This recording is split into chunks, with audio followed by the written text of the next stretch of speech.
In this video, I'm going to tell you how to start your own real estate syndication this year. And by the end of the video, you'll have the tangible steps to get it launched as soon as possible. So basically the first step is you want to make sure that you understand your criteria. So when people say real estate syndication, people can literally buy one deal at a time. They can buy a house and literally rent it out. They can buy a house and flip it. They can buy an apartment. They can buy different class of apartments and then they can fix it up and then hold it for a long time. So people just have to understand what they want, because if you don't know what you want and you don't know what your goals are, you're never going to get it. So the first thing that we see people do is really just come up with they call them a buy box sometimes, or a focus on the types of deals that they want to acquire, right? And then after that, they'll then focus on literally on getting the creation of the actual offer prepared.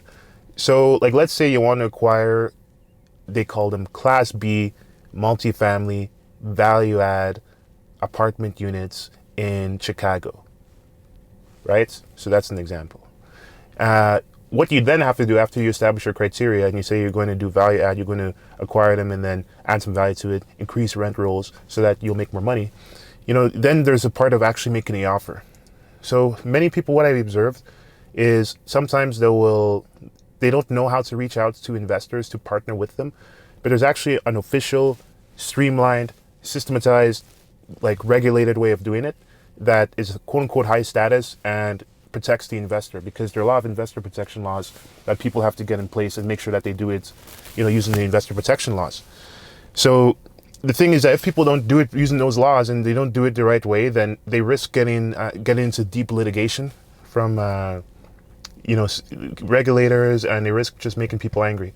So the way to avoid that is to literally just make sure that they have an offer that's structured for that. So the type of offer is really, it depends on the details, but the regulations, basically you want to reach out to accredited investors. So most people are watching this in the United States. Accredited investors are investors that have a certain amount of money, basically a certain amount of money in their pocket, or they make a certain amount of income. So reaching out to those investors requires you to follow a regulation. The most common regulation for this is called the Regulation D 506C.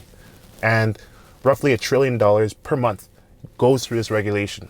So it's the most repeatable, cheap, commonly used regulation for raising money in the world, probably. So use that one, I recommend, or find one that makes sense for your situation with counsel, obviously. And then when you prepare the offer, then the third step is to actually reach out to investors. So then the biggest problem and the biggest question is, how am I supposed to raise money if I have a deal under contract and I don't know if I'll find the money before I get the deal under contract? So for those who are the uninitiated, they don't know that they have to get a deal under contract, or they have to send an offer to a deal. By a deal, I mean a piece of property, saying you're going to acquire it. So if you try to acquire it, you don't have the capital behind you. You miss that 60-day window of actually closing the deal. So the way that I propose, and many people propose, is to find investors before you confirm that the deal is actually fundable, and find investors and find the capital before you get the deal in place. And to do that, there are different ways of doing it, and the mechanics are different, but basically you have to have a system for getting somebody from a new relationship over to an investor. So yeah, there are basically the 4 ways to get investors to know about your deal.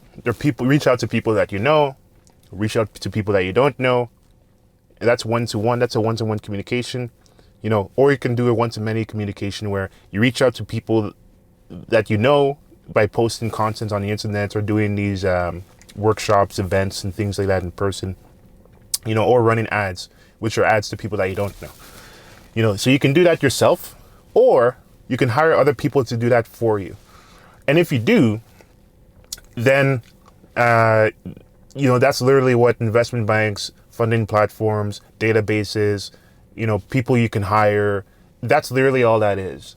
So if you figure this out for your situation and then you do that, and you have a way of doing it so that you can almost assert in yourself that you're going to find the capital before you get the deal under contract, because sometimes deals want to see proof of funds or letters of commitment before you get the deal funded anyway to acquire it, Then you could be like my clients that actually, like for example, Adeola, that actually acquired a 44 unit by getting the deals in the capital in place and closing the deal. Although it was stressful, the thing actually closed.